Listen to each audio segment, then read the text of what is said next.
Hello प्यारे बच्चों। आज हम पढ़ेंगे हिंदी में कक्षा 5वीं का पाठ नंबर 2 बड़ा। तो चलिए इस पाठ को हम शुरू करते हैं। मैं बड़ा हूँ, आपने मेरा नाम सुना होगा, कभी न कभी मेरा स्वाद भी अवश्य लिया होगा। दुनिया मुझे जानती मानती है, चटकारे ले लेकर मेरा स्वाद लेती है। सच मेरे लिए उसकी लार टपकती रहती है। बड़ा नाम मुझे कैसे मिला, आप जानना चाहेंगे? यूं ही बड़ा नहीं बन गया मैं, इसके लिए मुझे बड़े पापड़ बेलने पड़े, भांति भांति के कष्ट कसाले झेलने पड़े, तब कहीं जाकर बड़ा पद प्राप्त हुआ। आप समझ रहे होंगे, कोरा नून मिर्च लगाकर ही मैं बड़ा बन गया हूं। कृपया इस भुलावे में न रहना। खाला जी का घर नहीं है बड़ा बनना। खाला जी का घर आसान काम, बड़ा बनना कोई आसान काम नहीं है।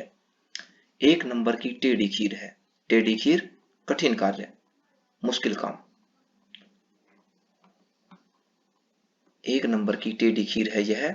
तनिक मेरी राम कहानी सुनिए, सब समझ में आ जाएगा। मेरे पूर्व रूप से तो आप परिचित ही होंगे। अरहर, उड़द, मूंग, मोठ आदि अन्न मेरे पूर्व रूप हैं।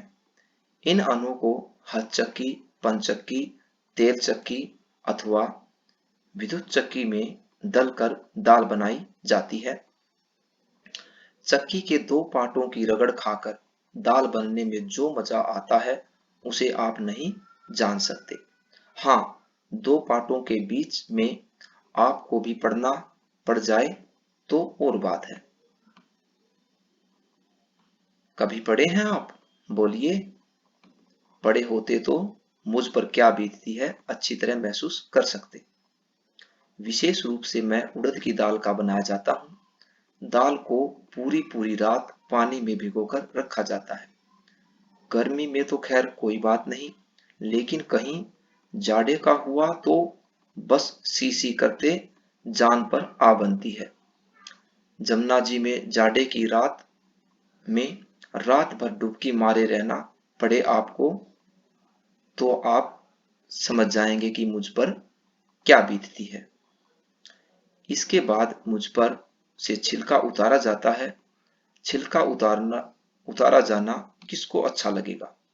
अजी, आंख पसार दे, मुंह बांधे बड़े बड़े शेर के बच्चे, पर मैं तो वीरों का वीर बना धैर्य पूर्वक यह सब सहन करता ही हूं, आखिर बड़ा बनना जो ठहरा।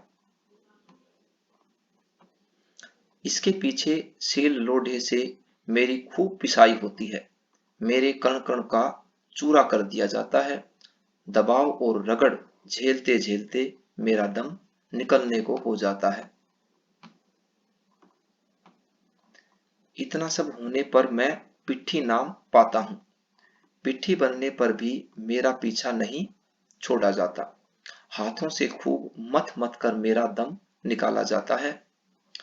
इतने पर भी बस नहीं, सबसे बढ़कर तो मेरी परीक्षा तब ली जाती है जब चूल्हा दहकाकर कढ़ाई में तेल अथवा घी छोड़ा जाता है। जब वह खोलने लगता है तो मुझे हाथ से गोल गोल बनाकर हथेली से थेप थेप कर मुझ में चिपटापन लाकर कभी कभी मुझ में किशमिश, काली मिर्च, गोला, गिरियां आदि भी भरकर उस खोलते तेल में छोड़ दिया जाता है। सच जानना, एकदम छोंक सा लग जाता है मेरे में। और इसके बाद तुरंत ही मुझे निकाल भी तो नहीं लिया जाता। निकालना तो दूर, जी भरकर उसमें रखकर उल्टे खूब लाल किया जाता है मुझे। कोंच कोंच कर देखा जाता है कि मैं अच्छी तरह सीख गया हूं कि नहीं। अब मेरे सीखने के बारे में पूरी दिलजमई कर ली जाती है, तब कहीं मुझे बाहर निकाला जाता है। अब आप ही राम लगती कहिए, है कोई जो इतना कुछ झेले बड़ा बनने के लिए? बाहर निकालकर भी मुझे चैन नहीं लेने दिया जाता है। पिट्ठी में तो मसाले की भरमार की गई होती है। अब ऊपर से नून मिर्च और छिड़क दिया जाता है मुझ पर। जले पर नून इसी को कहते हैं। जले पर नून, एक तो कष्ट है, दुखी है, और उसके बाद और कष्ट दिया जाता है। बस इस तरह इतना सब होकर मैं बड़ा नाम पाता हूँ। प्लेटों में सजकर अचार चटनी के साथ स्वाद देता हूँ। कभी कभी पानी में भिगो मुझे कुछ ठंडा कर दही सोट के साथ भी मेरा जायका लिया जाता है। किसी भी तरह कोई मेरा मजा ले मुझे इनकार नहीं होता। बस यही है मेरी राम कहानी। हाँ, मैं बड़ा हूं। अपने आपने मेरा नाम सुना होगा। कभी न कभी मेरा स्वाद भी अवश्य लिया होगा। दुनिया मुझे जानती मानती है। चटकारे ले लेकर मेरा स्वाद लेती है। सच मेरे लिए उसकी लार टपकती रहती है। हमारा जो पाठ है बड़ा, ये यहीं पर समाप्त होता है। इसके जो लेखक हैं वो हैं हरि कृष्ण दास गुप्त हरि, जिन्होंने इस पाठ को लिखा है।